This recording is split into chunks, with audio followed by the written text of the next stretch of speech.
خش عليهم خش عليهم خش عليهم داخله.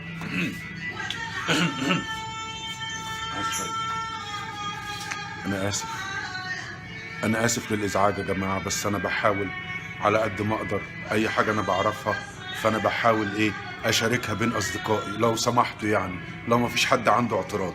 فالنهارده يا جماعه حاجه بسيطه جدا، انا عملت لهم بيتزا وانا متخصص بيتزا، ما بفهمش غير في البيتزا يا جماعه، انا ما بفهمش غير في البيتزا. فالنهارده انا اعمل لهم ايه يا جماعه؟ لحظه شويه نعملها تاني الحته دي. فاحنا يا جماعه لحظه يا جماعه، فالنهارده انا يا جماعه هنعمل لكم بيتزا بالجمبري. بيتزا بالجمبري، احنا اسكندرانيه بقى واخد بالك، نديها بيتزا بالجمبري. ادي بتاعه الصلصه، البيتزايه اللي انا عملتها لكم اهي، بتاعه العيش بصوا اهي، بص ازاي اهي، حاطين عليها الصلصيطه، حاطين عليها الصلصيطه. لا البس الجوانتيتا، البس الجوانتي، عشان في ناس بتشتكي، في ناس بتشتكي بتقول يا اوباما يا مصري انت لازم تلبس الجوانتي يا ابن المعفنه. حاضر يا جماعه، حاضر يا جماعه، ما انت لازم تعلم الناس كويس، بعدين هم ياخدوا على كده بقى، واحد يبقى حاطط ايده في تيزو يقوم جاي مأكل الناس، ما ينفعش.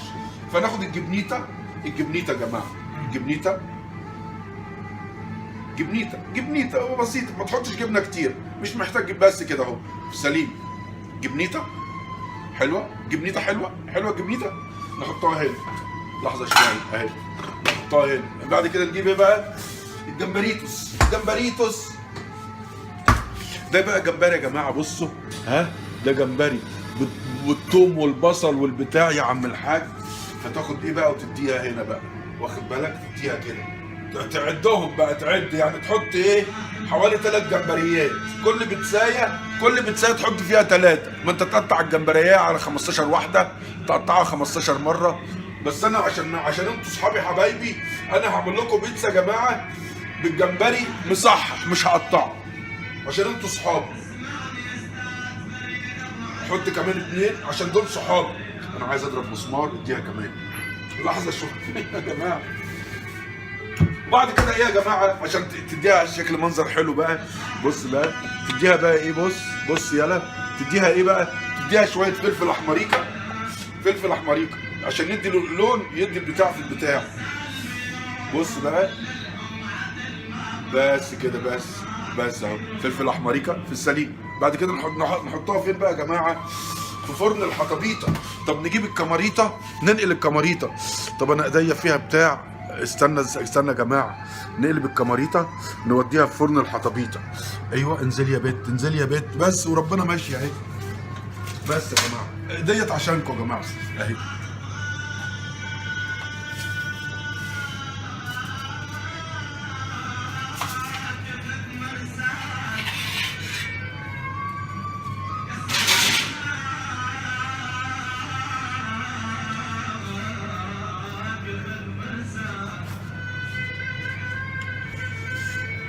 بلاش احكي لكم يا جماعه لما كنت في العراق يا جماعه، بلاش احكي لكم قصه حياتي لما كنت في العراق، رحلتي في العراق يا جماعه.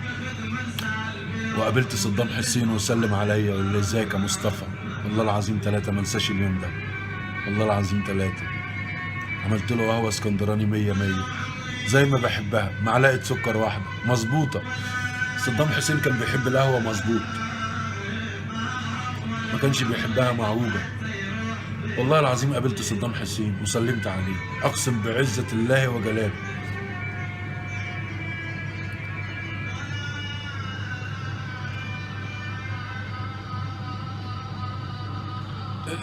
اسمع للشعر العراقي، اسمع للشعر والموال العراقي. هتبكي على موالك، هتبكي على موالك. كان فيها 3 مليون مصري بيروحوا من غير جوازات، ولهم حقوق اكتر من العراقيين.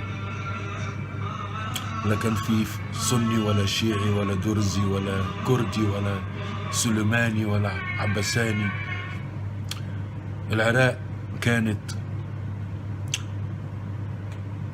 منارة العلم في الشرق الأوسط بصراحة.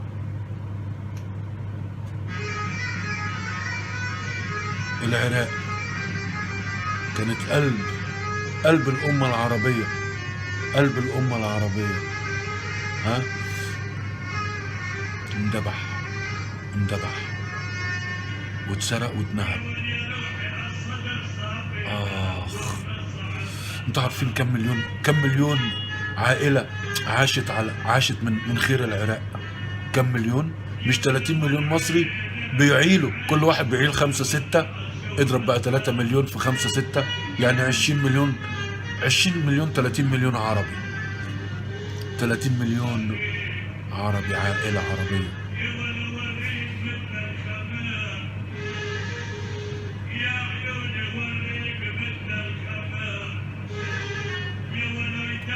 نحن الآن نعيش على أنقاض عروبتنا.